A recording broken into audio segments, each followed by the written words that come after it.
Pada kami Bapak Kiai Hidayat Solihin waktu datang kami persilakan. Assalamualaikum warahmatullahi wabarakatuh. Alhamdulillahirabbil alamin. Allahumma shalli wa sallim wa barik ala sayyidina Muhammadin wa ala alihi wa ashabihi wa man tabi'ahum bi ihsan ila yaumil wa ba'd. Para hadirin, para ibu-ibu yang Allah Subhanahu wa taala. Alhamdulillah kita sama-sama kumpul di tempat ini. Tentunya kita sudah niatkan dalam hati kita bahwa duduknya kita di sini semata-mata untuk mencari ridho Allah Subhanahu wa taala, dan seperti itu pula kita niat untuk mencari ilmu yang Allah Subhanahu wa taala, dan juga sekaligus kita niatkan duduk di tempat ini adalah untuk menghilangkan kebodohan dalam diri kita. Karena salah satu niat untuk mencari ilmu itu untuk menghilangkan. Juga diniatkan juga kita aktif di sini untuk menghidupkan suasana agama yang ada di lingkungan kita. Itulah niat-niat kita setiap kita melakukan kegiatan taklim seperti ini. Harus kita tanamkan niat yang semacam itu, niat karena Allah, niat mengamalkan ilmu, dan niat untuk menghilangkan kebodohan, juga niat untuk menghidupkan suasana agama di lingkungan. Para jamaah sekalian yang dimuliakan Allah, pada taklim kita hari ini kalau kita akan membahas ada 3 pasal yang kita bahas pada kesempatan hari. Namun sebelumnya kita baca dulu satu surat Al-Fatihah. Al-Hadiniyah wa ala kulli niyatin shalihin wa qadatin al-Fatihah. A'udzu billahi minasyaitonir rajim.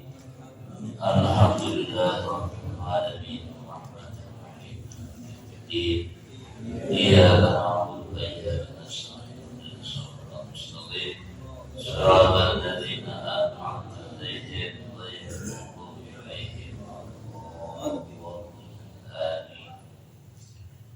Bismillahirrahmanirrahim. Faslun wajrudul maitati tathuru ittibaqi illa jildal kami wa minzil wa ma tawalada minhuma aw min ahadihima. Bahasan fikih kita hari ini tentang masalah kulit bangkai. Binatang atau hewan yang disembelih itu ada yang halal dagingnya dimakan, ada yang haram dimakannya. Tidak semua hewan dagingnya halal, tapi ada juga sebagian hewan yang dagingnya haram. Dan pertanyaannya, gimana kalau ada hewan mati tidak melalui disembelih, seperti misalnya kambing matinya tidak disembelih, yaitu dengan mati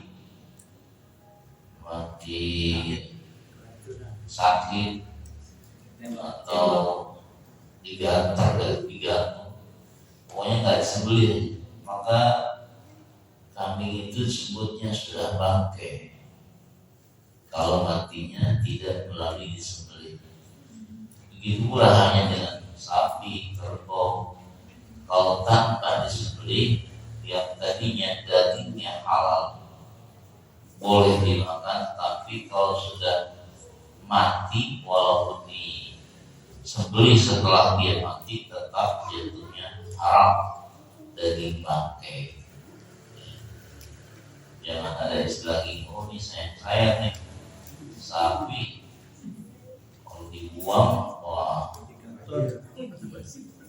walaupun matinya baru 5 menit, ya keburu disembeli mati duluan, apa mabuk, apa sakit atau mati aja. Walaupun sudah walaupun matinya belum lama, tapi karena tidak disembeli itu jatuhnya bangkai. Kalau sudah bangkai maka haram hukumnya makan dagingnya. Nah, yang di sini akan dibahas bukan masalah dagingnya, yaitu tentang masalah kulitnya. Kalau dagingnya haram, gimana kulitnya? Boleh nggak kita pergunakan atau kita pakai itu kulit bangkai? Wajildul maitati, kulit bangkai, baik bangkai kambing atau bangkai sapi, itu tathur dibagi, bisa jadi suci dengan cara disamak. Disamak itu apa? Dibersihkan. Misalnya kita motong kambing, kan ada kulitnya itu. Bagaimana biar kulitnya bisa terpakai? Kalau dulu kulitnya bisa jadikan apa? Bedung. Kalau sekarang jarang bedungnya. Sholat masjid belum pakai bedung kan? Udah agak zaman katanya. Zaman dulu mas setiap sholat masjid pasti pakai bedung. Belum ada tuh bedung. Sekarang udah nggak ada bedung, nggak tahu kemana hilang. Udah nggak pakai alat-alat sekarang, udah ngerti bedung juga. Ada yang nggak paham apa tuh bedung. Zaman dulu mau wajib itu musola, bukan bedung doang, tambahin tong-tong, kentongan. Sebelum tidur, tong-tong dulu, tong-tong, blur. Zaman dulu ya ingat ya. Ingatlah, kita kalah dulu ya. Nah, yang ini nggak tahu yang betul. Itu. Nah, ada anekdotnya mana? Kenapa pas waktu maghribnya dipukulin beduk? Padahal beduk mah udah di masjid, dipukul ya. Ke rumah ya, gurunya ya masih di rumah dia dipukul itu. Masih di rumah aja udah ada tuh yang dipukul itu jangan beduk. Beduk mah di masjid terus nggak mana-mana. Ya tiap waktu dipukulin lagi. Kalau seandainya beduk bisa ngomong, gue yang dipukulin, yang dalam mesin pukulin. Gitu. Seandainya bisa ngomong, apalagi ngomong. Hadirin yang dimuliakan Allah. Jadi kulit kambing, kulit sapi bisa dijadikan bahan untuk bikin beduk lah. Kalau sekarang udah nggak pakai beduk, bisa dipakai buat yang lainnya. Bisa dipakai buat bikin tas, bikin sepatu, bikin gesper, bikin apa lagi? Jaket, macam-macam. Nah, itu hukumnya boleh. Kulit kambing, kulit sapi dijadikan bahan-bahannya, dibikin peralatan, alat-alatnya dipakai oleh.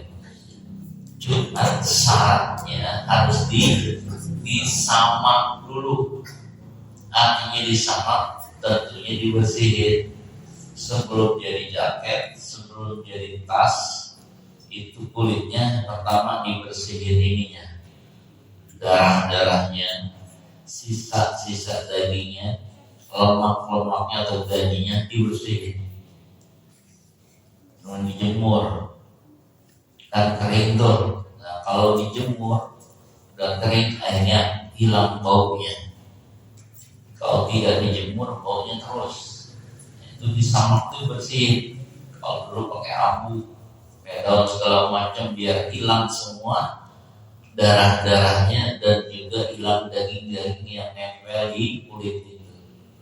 Jemur, rapi, baru dibikin. Dulu malah pakai sejadah, ya, dibikin sejadah kulit kambing. Ya.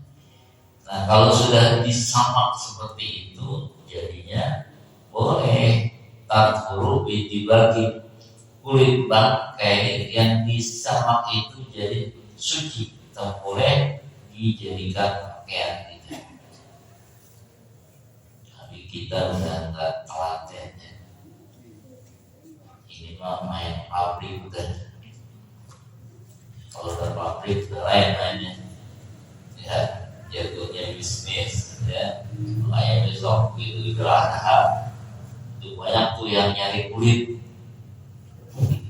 baik kulit sapi maupun kulit kambing, tapi bukan buat bentuk, pakai masuk ke pabrik nantinya lama-lama bisa jadi tadi tas, sepatu dan lain sebagainya. Jadi jatuhnya mahal, maksudnya ke pabrik itu bahkan lebih canggih lagi cara mensamaknya, membersihnya lebih canggih lagi kalau sudah masuk ke pabrik ya.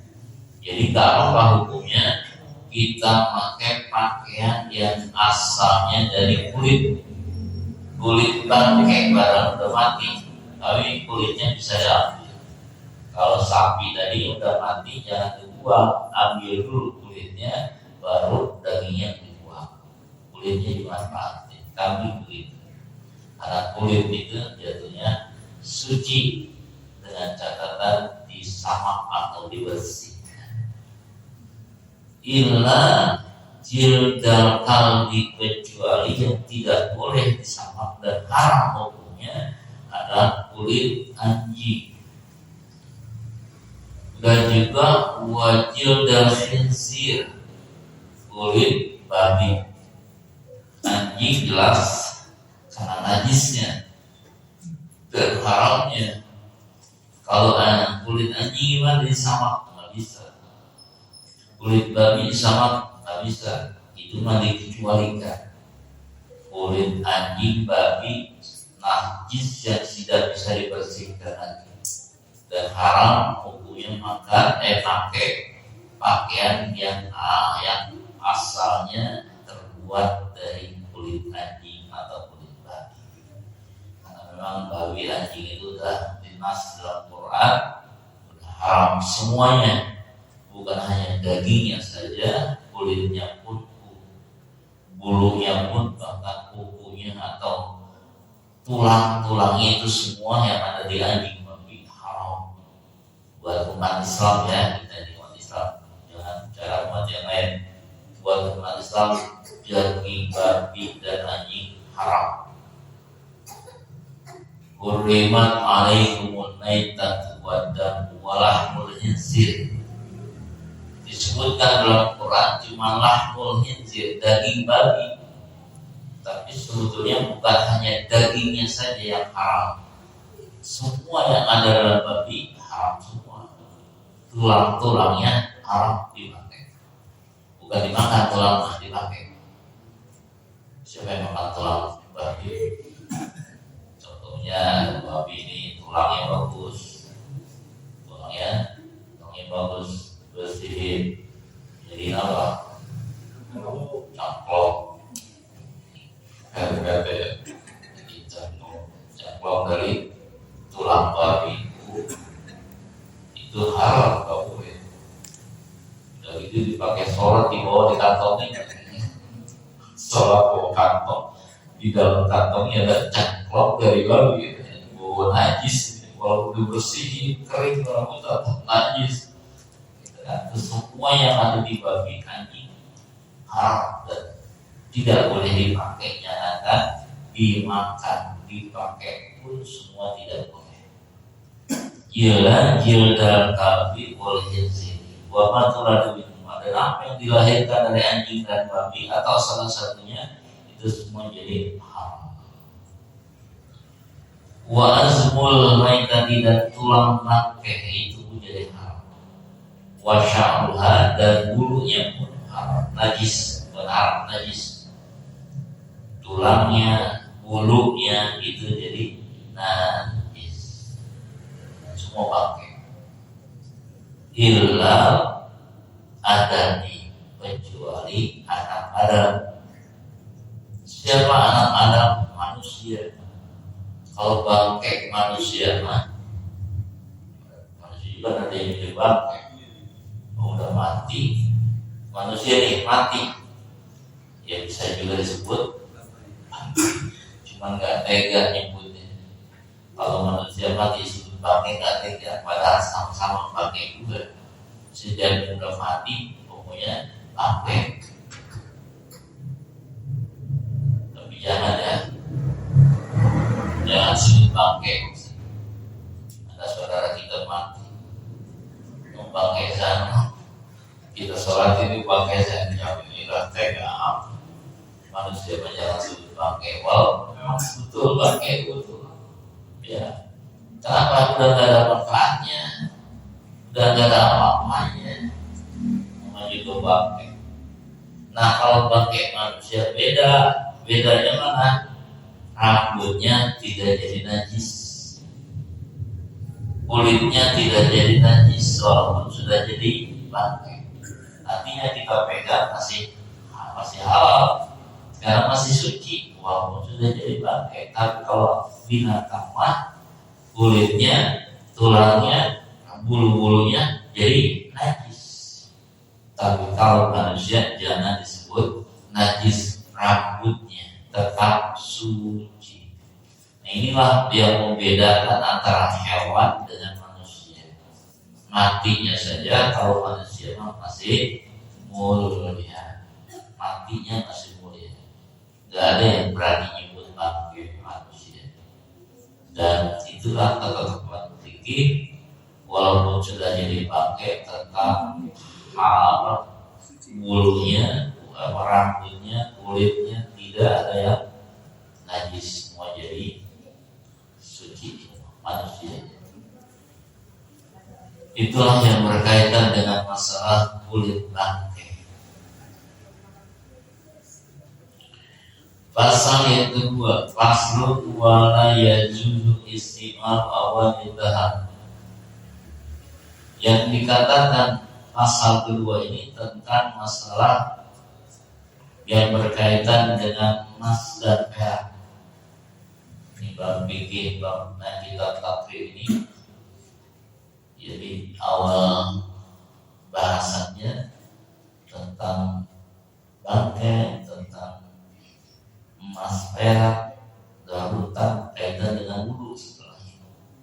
Beda ya dengan fikih kitab yang lain. Kalau sapinan dari mulai dengan syarat sah wudu, syarat wajib wudu segala macam. Ntar bab najis belakangan. Kalau di sini malah didului. Cuma memang bahasanya nggak panjang, bahasanya nggak luas sedikit.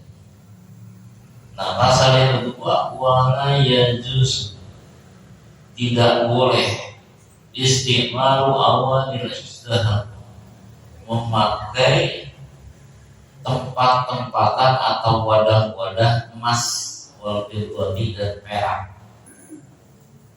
Emas perak. Emas perak itu adalah perhiasan,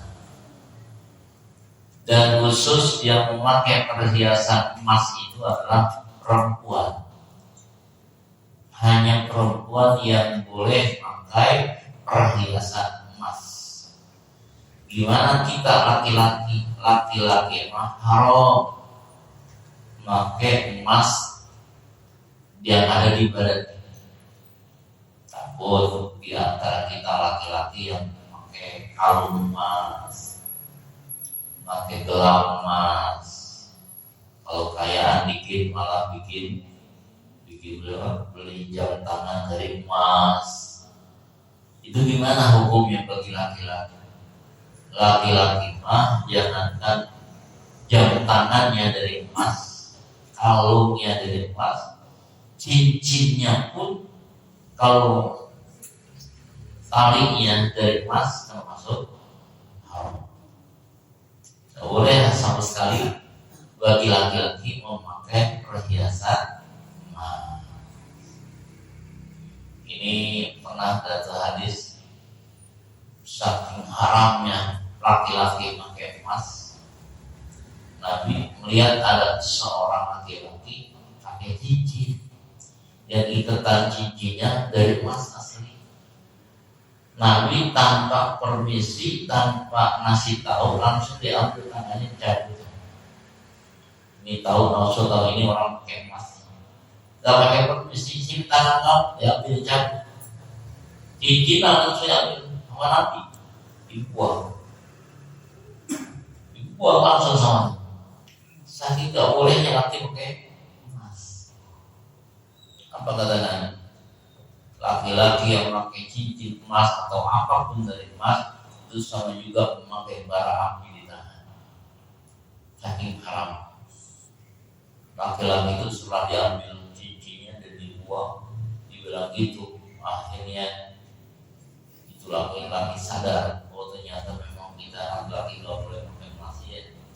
Kata temannya yang satu, ambil tuh emas kamu yang dibuang tuh sama Rasul, lemparin sama Rasul. Kata laki-laki itu, tidak, saya tidak akan ambil. Kalau Rasul sudah melarang, saya tidak akan ambil sampai kapan. Kata temennya, ya sekarang jangan dipakai, jual aja, beliin yang lain. Enggak, pokoknya saya udah gak mau lagi pakai. Kalau Nabi sudah benci melihat orang pakai emas. Padahal dia beli nggak apa-apa, cuma dijual harusnya. Kata temennya begitu, enggak, pokoknya Nabi udah kesenang, saya dibuang udah saya pakai. Itulah sahabatnya. Kalau udah kayak begitu langsung aja. Padahal kalau dia itu nggak apa-apa ya, cuma nggak dipakai, jual yang di yang lain. Nah inilah hebatnya sahabat kalau sudah Rasul larang, apalagi Rasulullah membenci, udah nggak mau lagi pakai pakaiannya dari bahan emas. Jadi emas itu pakaian siapa? Emas itu pakaian perempuan. Bini kita boleh tuh beliin emas. Setuju banget ibu tuh. Jangan banyak-banyak, 2 kilo lagi. Gelangnya dari emas, kalung emas, cincin emas. Pokoknya bahkan kalau bisa tas dari emas. Ada zaman sekarang Pak, tas dari emas, mosok pakai tas dari emas. Mana itu ya? Nanti itu ibu-ibu. Kalau orang kasar giginya gede emas, ini apa perempuan emang pakaiannya lagi jalan kan sekilo, jalan 2 kilo sekiran juga murah ya. Itu bukan pakaian kita, pakaian perempuan. Dan perempuan kalau sudah pakai emas merasa cantik baik. Kalau udah pakai emas merasa cantik tuh mengaruhi, walaupun jelek, walaupun gendut, tapi kalau pakai emas kayak orang klasik, ya boleh, bukan dilarang pakai emas sekian ratus gram dan sebagainya, tapi jangan sampai buat kebanggaan atau kesombongan. Laki-laki itu kalau udah pakai emas kalungnya udah rasa bangga tuh, timbulan sombong. Ternyata perempuan juga sama, kalau udah pakai emas ya berlebihan pakai emasnya, timbul kesombongan, jatuhnya itu yang dilarang. Nah berarti emas dipakai buat siapa? Emas itu dipakai oleh wanita yang diperlihatkan hanya untuk suaminya, bukan buat sampai orang. Walaupun pakai gelang, gede cincin gelang itu buat suaminya, diperlihatkan di depan suaminya, bukan di depan suami orang lain. Banyak dipakai buat diperlihatkan di depan laki-laki yang lain. Nah, itulah tentang perhiasan emas. Nah, yang di permasalahan sini bukan pakaian seperti kalung, cincin atau yang lainnya, tapi yang dilarang oleh fikih itu memakai pakaian emas yang berbentuk wadah-wadahan, seperti halnya piring dari emas, itu yang dilarang. Ya, wala yajuzu istimal awani zahab, nggak boleh memakai alat-alat rumah tangga atau wadah-wadah tempat-tempat yang dari emas bahannya atau perak. Misalnya kita punya piring, punya gelas, punya mangkok, punya sendok, garpu dari emas. Nah, ini menjarahkan punya ya. Jangankan sendok dari emas. Ini buat orang kaya doang berarti. Kali gitu. Ada yang punya duit, gue pengen makan, pengen bikin piring dari emas buat makan. Nggak boleh pakai piring dari emas buat makan. Minum gelasnya dari perak, dari emas dan perak, itu dilarang. Nggak boleh ya pakai wadah-wadahan yang wadah-wadahnya terbuat dari emas atau perak. Ya boleh, takut ada yang bikin. Bahaya itu istimewa ini adalah jual. Wajib itu malu bolehlah minawat, dan selain daripada itu boleh memakainya selain daripada buat wadah-wadahan atau tempat-tempatan kayak tadi itu cincin, buat gelang, buat kalung dan sebagainya boleh dan dipakai. Kalau alat-alat jangan pakai takutnya jadi kebanggaan. Gimana kalau bikin masjid dari emas?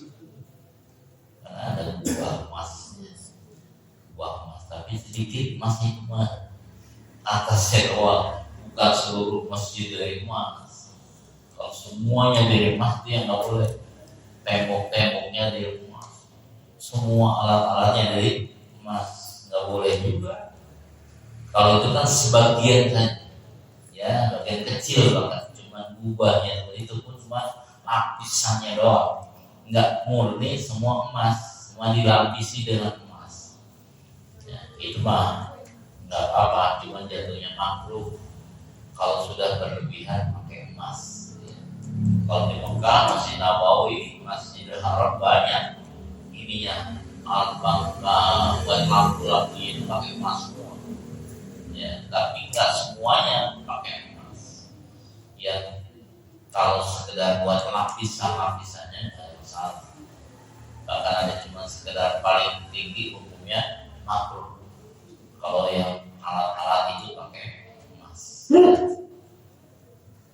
Hadirin yang dimuliakan Allah SWT, takut ada yang mau beli mobilnya dari emas.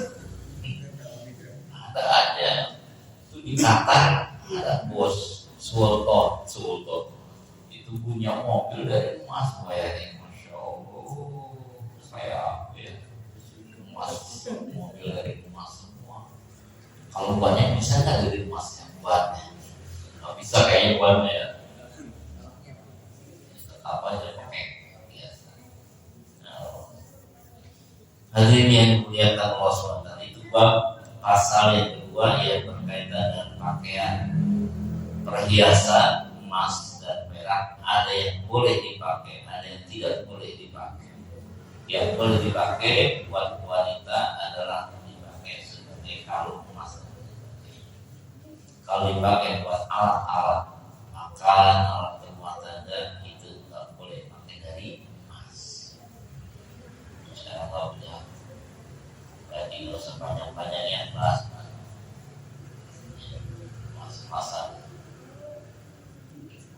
Pasal yang ketiga, wasiwaku, lari kepada siwak.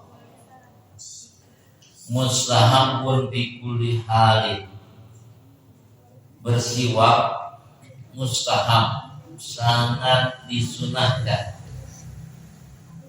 Bi kulli halin, setiap tingkah, setiap amalan. Ada amalan sunnah dari Nabi, yaitu memakai siwak. Siwak itu bisa langsung pakai kayu. Yang nama kayunya itu adalah kayu arok, bukan kayu siwak. Cuma kita nyebutnya kayu siwak, padahal namanya mah itu kayu arok namanya. Kayu arok yang kita coba pakai ini, itu kayunya namanya kayu arok. Cuma kita nyebutnya kayu siwak. Padahal mana siwak itu gosok gigi itu namanya siwak, sikat gigi siwak namanya. Nah, kalau yang dipakai alatnya itu kayunya kayu arok. Dan bersiwak itu kalau memang tidak punya kayu aroknya, boleh dengan bahan-bahan yang lain. Kalau tidak ada kayu arok, kalau mau sholat misalnya, mau meninggalin sunnah pakai wujud korban, jadi wujud atau kayu pengganti daripada kayu arok. Itu hukumnya mustahab, hukumnya sangat disunahkan. Dipilih hal dalam perkara apa, dalam hal apapun disunahkan bersiwak, bukan hanya untuk sholat, ya. Bukan buat sholat aja bersiwak, untuk apa saja disunahkan siwak. Mau makan siwak dulu, setelah makan siwak, bangun mau tidur siwak dulu, bangun tidur siwak, mau wudu siwak lagi. Di setiap amalan, setiap perbuatan diawali dengan siwak. Mau baca Quran siwak, itu banyak yang dipakai siwak, itu bahasanya sikat gigi siwak. Ada yang tanya gimana kalau diganti dengan pakai sikat, pakai odol. Karena ada sikatnya, ada odolnya, kan sama, membersihkan gigi juga. Bisa nggak diganti dengan itu siwakan? Ya tentunya beda antara sikat gigi pakai odol dengan gosok gigi dengan pakai arok. Jauh beda. Memang sama-sama membersihkan gigi, sama-sama kesehatan, tapi manfaatnya jauh ketimbang pakai kayu arok. Karena Rasul nyontohkannya pakai kayu. Walaupun zaman Nabi belum ada yang namanya odol, zaman Rasul belum ada kayu, belum ada sikat gigi, maka pakai kayu arok. Nah, kayu arok itu manfaatnya lebih daripada pakai sikat gigi, mengandung zat yang lain beda. Maka katanya kayu arok itu kalau bersiwak dengan kayu arok itu akan menghindari daripada 70 macam penyakit. Banyak.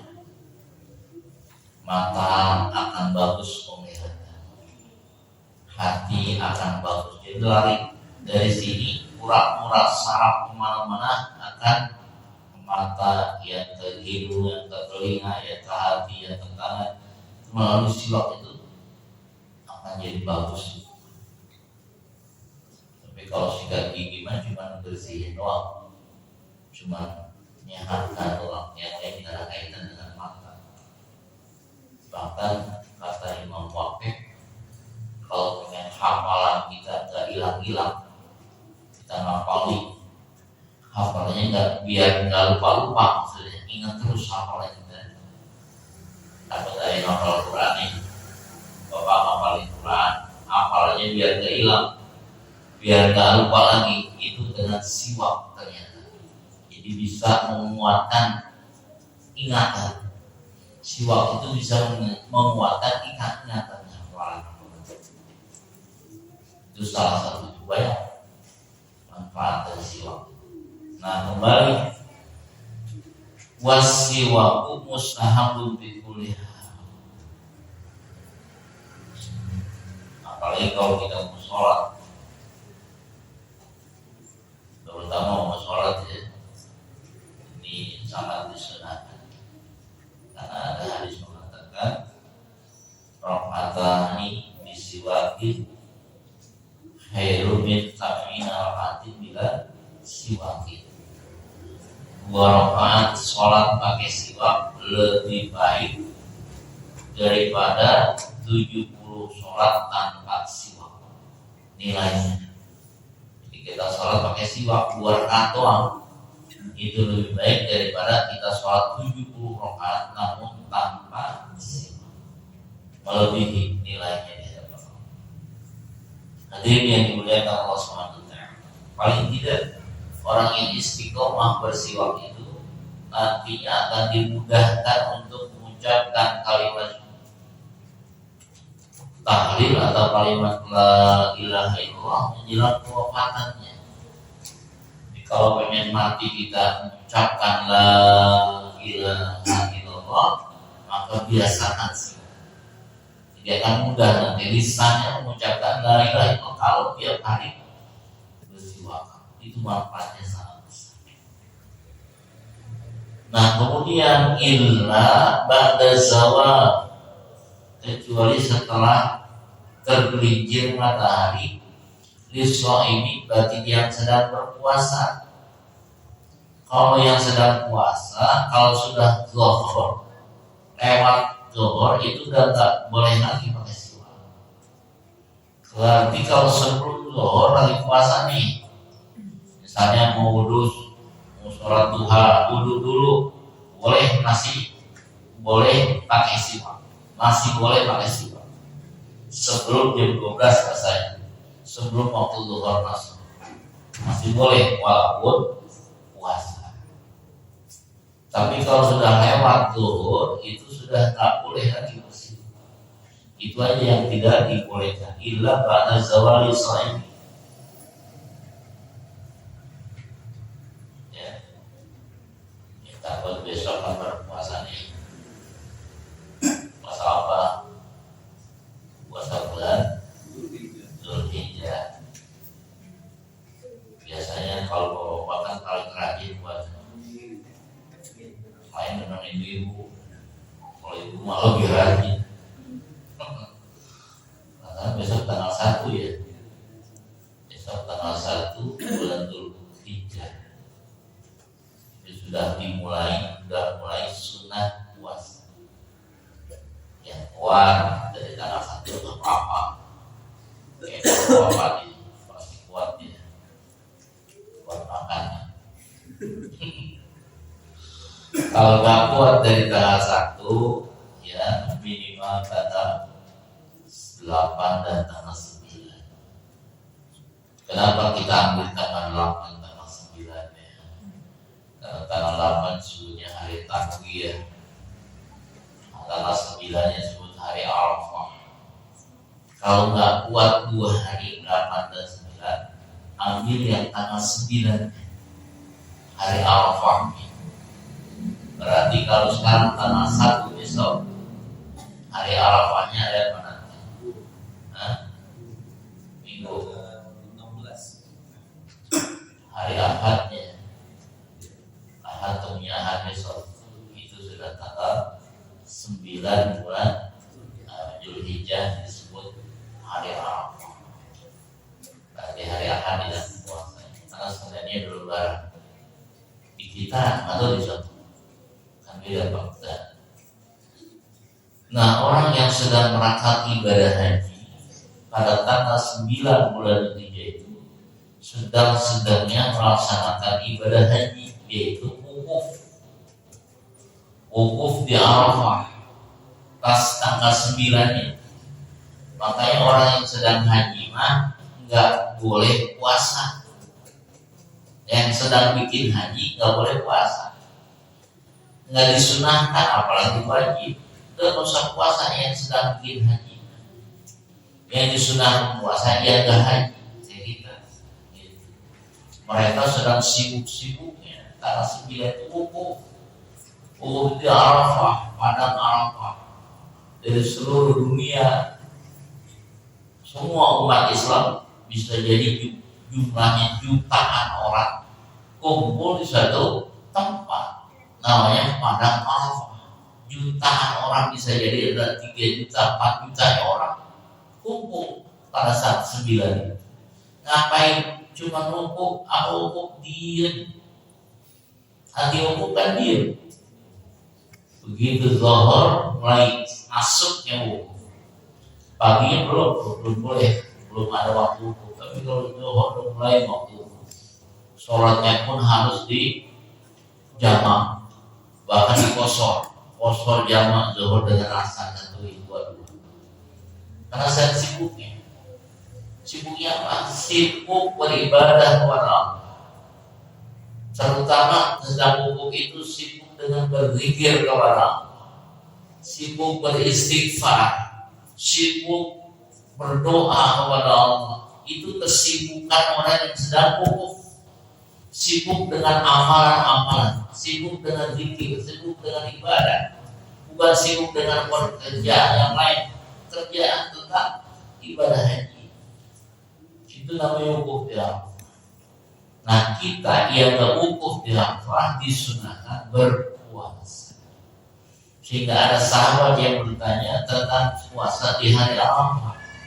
Gimana ya Rasul, orang yang sedang puasa Arafah? Apa jawabannya? Yukafirus sanatil madiyah. Puasa di hari 9 tanggal 9 bulan Hijjah hari Arafah itu kata Nabi, yukafirus sanatil madiyah wal baqiyah, bisa menutupi dan mengampuni dosa-dosa setahun yang sudah lewat dan setahun yang akan datang. Jadi 2 tahun diampuni dosa-dosa kita dengan puasa 1 hari bulan Dzulhijjah di hari Arafah.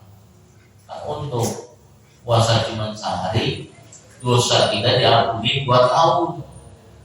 2 tahun yang sudah kita kerjain, setahun ke depan yang belum kita lakukan. Itulah fadilahnya keuntungan puasa tanggal 9 bulan Dzulhijjah. Makanya rugi kita kalau besok tanggal 9 kita puasa. Jadi minimal banget dalam sebulan bulan Dzulhijjah tanggal 9-nya sudah sangat bagus kita puasa. Apalagi kalau sebulan puasanya. Lebarannya sebulan lagi nih. Sebulan haji, lebaran sebulan haji. Itu hari ini yang dimuliakan Allah Subhanahu wa Ta'ala. Kemudian setelah tanggal 9 bulan Dzulhijjah, siang haji, selesai wukuf, kemudian malamnya dioper ke Mina, mampir dulu di Muzdalifah untuk melakukan mabit di Muzdalifah, ngambil lebih bagus buat besok paginya sampai di Mina untuk melontar di Jumratul Aqabah. Itulah pekerjaan haji yang kemarin saya jelaskan.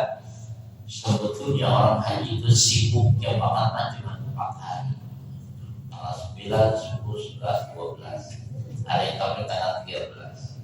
Itu sibuk-sibuknya atau memang praktek ibadah haji di situ. Selain daripada itu udah santai katanya. Kalau selesai tanggal 13 sudah sama apa? Udah santai karena udah selesai bikin haji. Kayak sekarang belum tanggal 9 santai.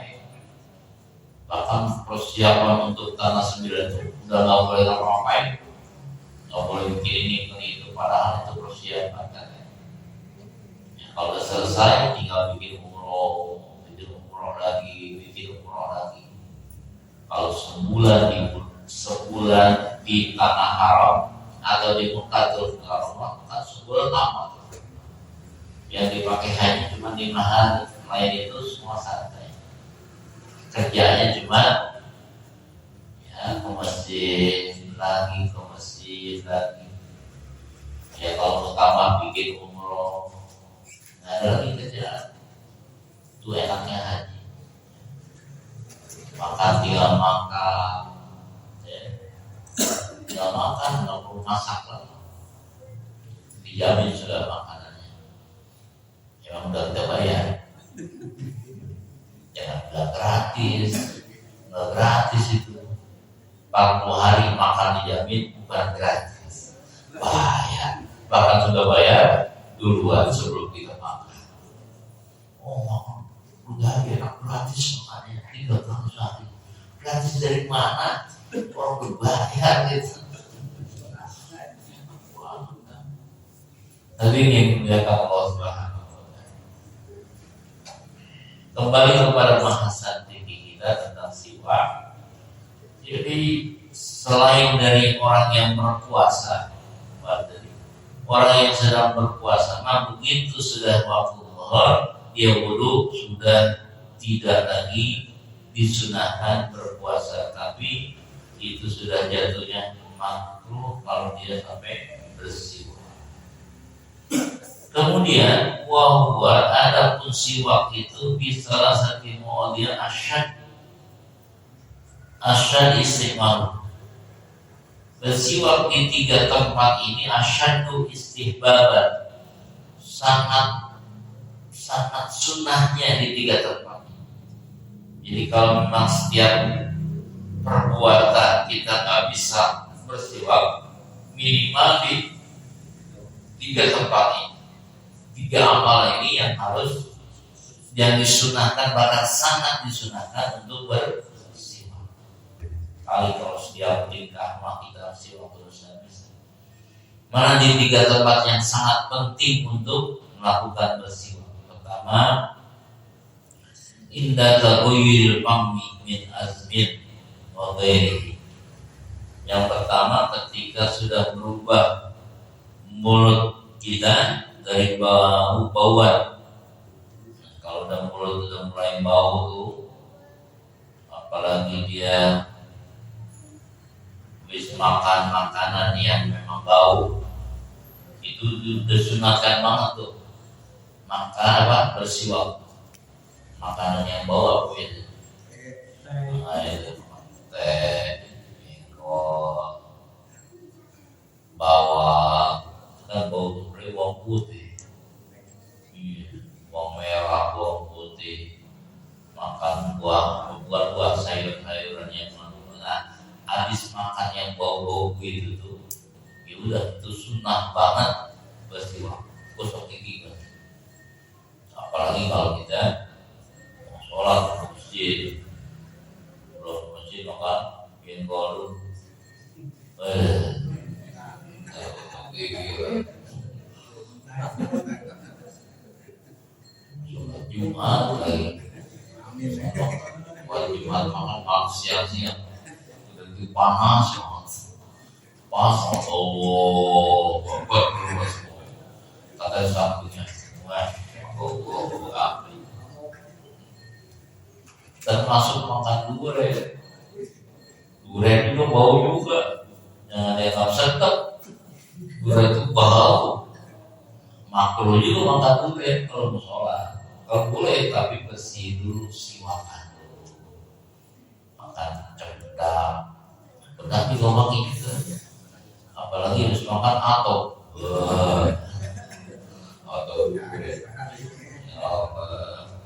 nggak dikasih makannya ya atau yang dikasih.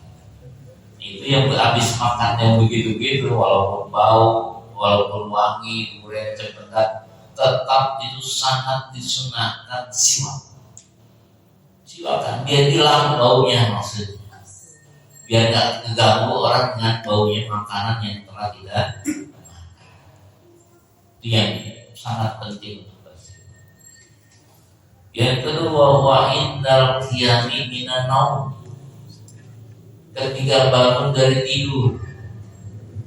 Kalau bangun tidur, walaupun nggak makan yang bau-bau, tetap bangun tidur, atau belum tidur nih, nggak makan jengkol, nggak makan teh, nggak makan durian, mau tidur, tetap bangun tidur, walaupun makannya yang wangi, bangun tidur rata-rata mulut kita baru bangun tidur. Biar perempuan cantik bangun tidur, coba endus bau ya, apalagi jelek bau yang ditambah. Ada yang nggak mau bangun tidur semua pasti bau. Itulah di situ yang dipentingkan bersiwak. Kita gosok gigi bahasa kita. Ya, ketika bangun tidur. Makanya sebelum kita melakukan aktivitas yang lain setelah bangun tidur itu, yang pertama minum dulu. Bangun tidur bagusnya langsung minum. Jadi zat-zat ini bisa membawa masuk ke dalam, bisa jadi bagus gitu. Minum air hangat tuh, ya air dingin, ya air kulkas, air hangat itu yang buat kesehatan. Baru gosok gigi. Tapi doa dulu, doa dulu, jangan minum aja.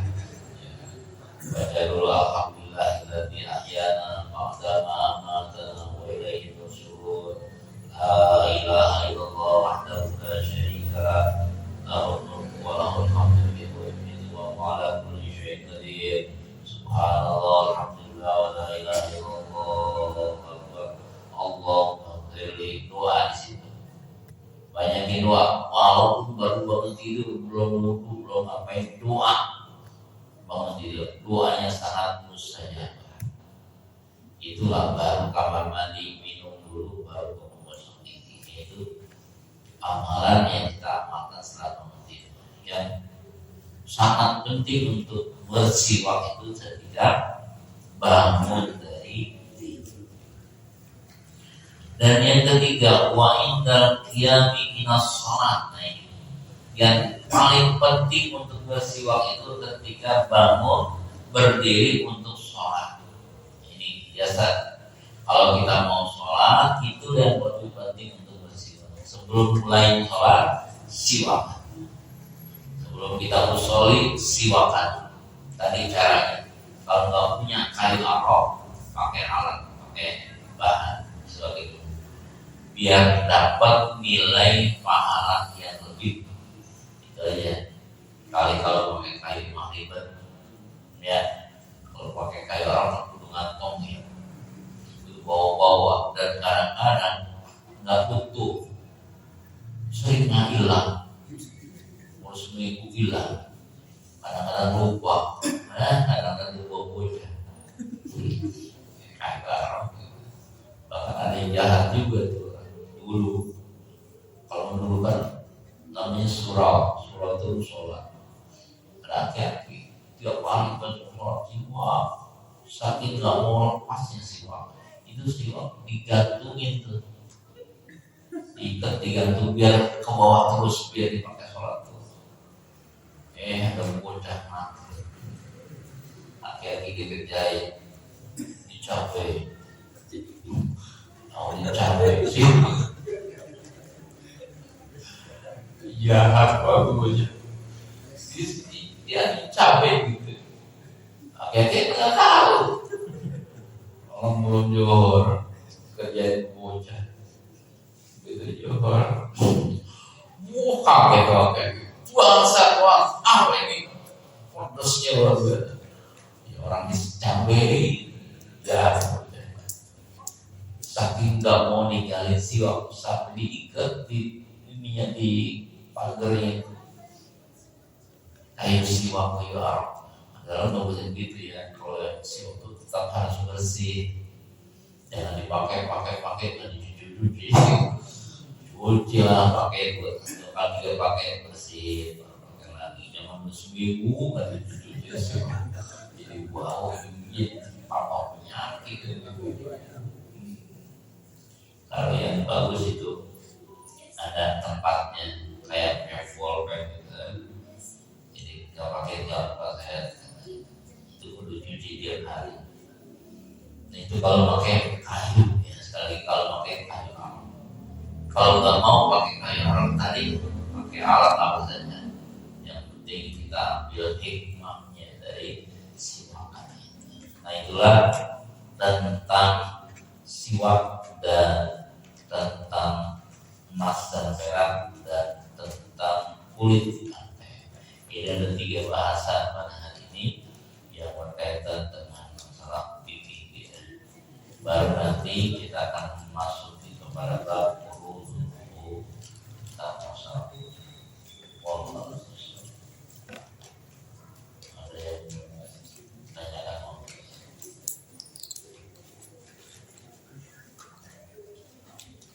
Ustaz, mengenai tadi Ustaz, laki yang pakai emas. Ya, Tapi tadi nggak dibahas mengenai perak Ustaz. Boleh pakai cincin perak atau gimana Ustaz? Terus kedua, sekarang itu lagi tren apa namanya? Lamaran tuh pakai tukar cincin. Apa yang aku pakai emas tapi emas putih itu platinum, platina ya. Itu boleh nggak Ustaz? Itu kan bahasanya dong emas putih bang, itu bukan emas misalnya. Cara hukum kimia itu bukan emas. Itu boleh sih. Perak dan platina. perak tidak sama dengan emas. Kalau perak masih boleh kan. Laki-laki ini pakai perak cincinnya dari perak boleh, yang boleh emas. Perak masih boleh kan. Kalau emas itu yang dilarang. Cincin laki-laki terutama ya, itu nggak boleh. Gimana kalau seandainya itu perak masih dibolehkan, kalau emas yang dilarang. Dan emas juga kalau mau pakai emas di apa, kalau pakai emas juga jangan murni emas, tapi ada apa namanya ya, suaka ya, yang dicampuri dengan emas, tapi lebih banyak peraknya daripada emasnya, masih boleh juga. Ini mah yang melarang betul-betul murni emas. Itu tentang laki-laki. Ya, kalau perempuan perak emas. Gimana kalau laki-laki pakai tukar cincin pakai emas? Nah, tapi emasnya bukan emas asli. Itu kan emas putih ya. Itu bukan asli emas. Asli bukan. Ya nggak apa-apa kalau bukan asli. Yang dilarang itu asli yang emas, yang kuning itu. Nah, kalau itu kan bukan asli emas. Emas namanya juga emas putih. Emas putih. Di mana-mana emas putih. Kenapa putih? Itu mah nama doang. Namanya juga emas putih. Kalau selain daripada emas perak, emas asli masih boleh dipakai sama laki-laki. Ya. Cincin kadang-kadang pakai, tapi harganya gimana? Sama? Lebih mahal. Mahal nih kalau lebih mahal. Di bahannya ya platina. Lebih mahal dari emas. Oleh asli. Soalnya nanti saja. Soalnya zaman dulu belum ada tuh masih begitu. Ada emas yang warna kuning aja, gitu yang kita tahu gitu. Kalau seperti emas putih itu, apalagi harganya lebih mahal daripada emas kuning, belum tahu tuh. Bisa jadi sama saja karena dari harga, dan biasanya yang membuat haram itu kan karena jadi kebanggaan yang timbulnya, kesombongan itu doang timbulnya. Kalau pakai itu kayak bangga. Jadi kalau udah pakai itu udah ada di atas banget adanya. Jadi nggak boleh tangannya turun. Ini baik. Kalau lucu juga nonton. Itu yang jadi haram itu. Kalau fokusnya sebenarnya emas putih ya, kirain harganya lebih murah daripada emas yang biasa. Allah nanti kita kaji lagi, kita tanya lagi.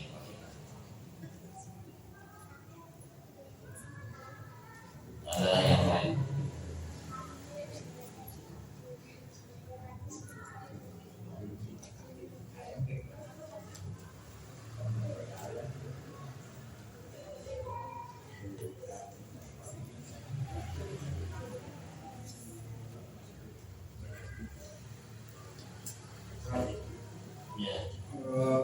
Siap dengan kain tadi yang baju atau itu kan berarti bahwa besoknya atau setelah itu kain itu masih bisa dipakai.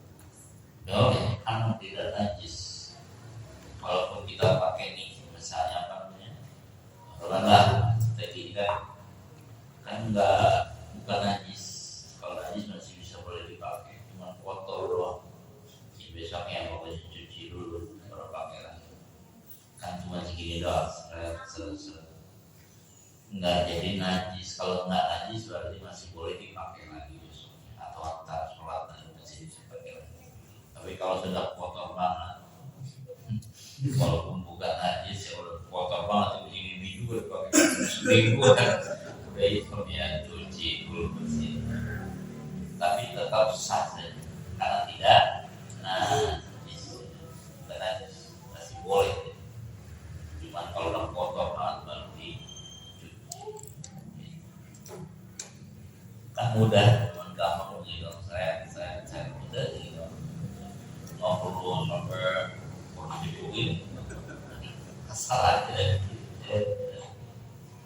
Perlu harus digosok supaya tadi nih mendapatkan nilai yang lebih, nilai-nilai sholat kita.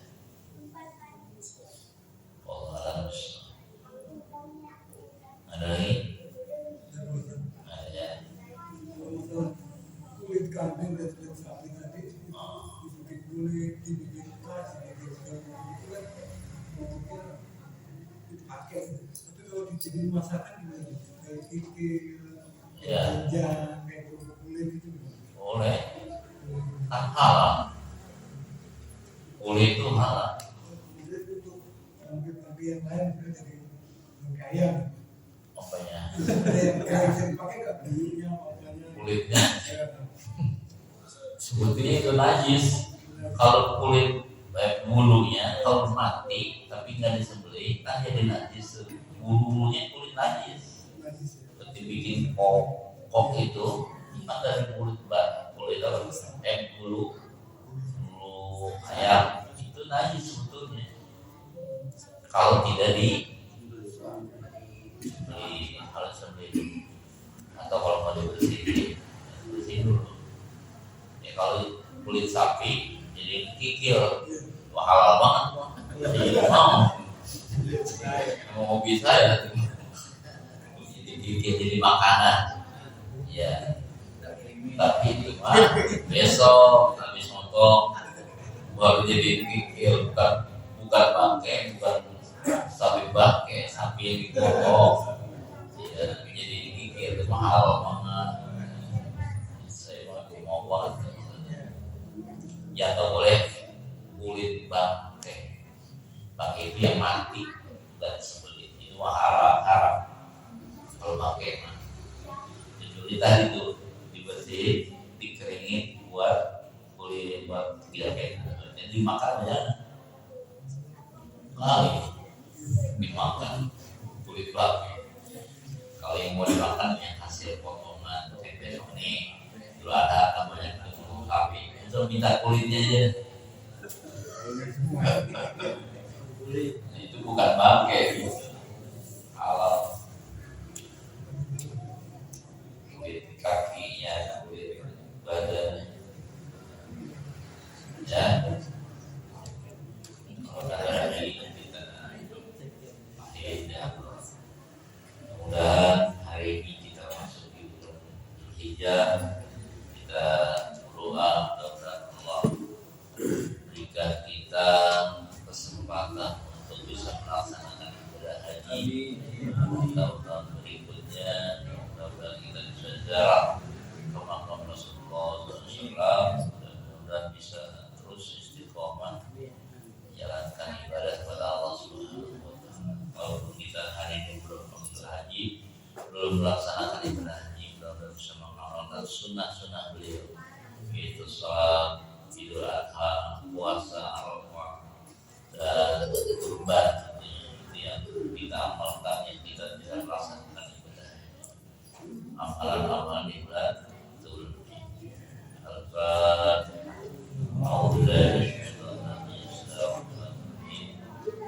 Alhamdulillah Rabbil Alamin Ar-Rahmanir Rahim Maliki Yawmiddin Iyyaka na'budu wa iyyaka nasta'in ihdinas siratal mustaqim siratal ladzina an'amta 'alaihim ghairil maghdubi 'alaihim waladdallin. Amin. Bismillahirrahmanirrahim. Alhamdulillahirabbil alamin. Hamdan wa wasilah. Ya Rabbana lakal hamdu kama yanbaghi li jalali wajhika wa 'azimi sultanik.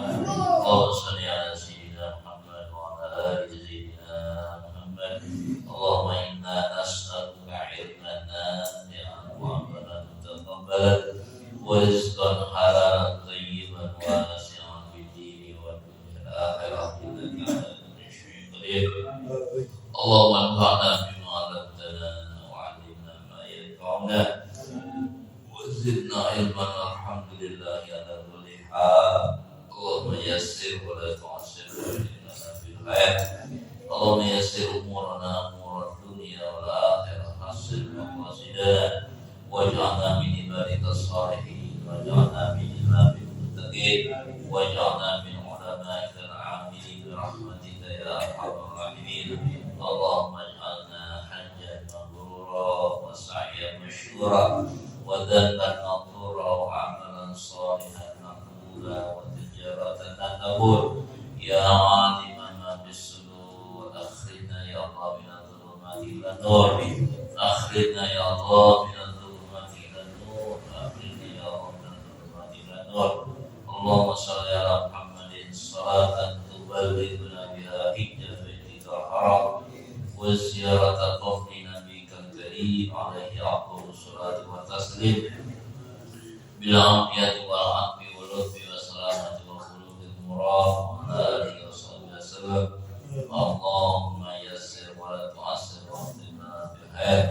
ربنا ظلمنا أنفسنا وإن لم تغفر لنا وترحمنا لنكونن من الخاسرين. ربنا آتنا في الدنيا حسنة وفي الآخرة حسنة وقنا عذاب النار. وصلى الله على سيدنا محمد وعلى آله وصحبه وسلم. سبحان ربك رب العزة عما يصفون وسلام على المرسلين والحمد لله رب العالمين. بارك الله فيك. أشهد أن لا إله إلا أنت أستغفرك وأتوب إليك. السلام عليكم ورحمة الله وبركاته.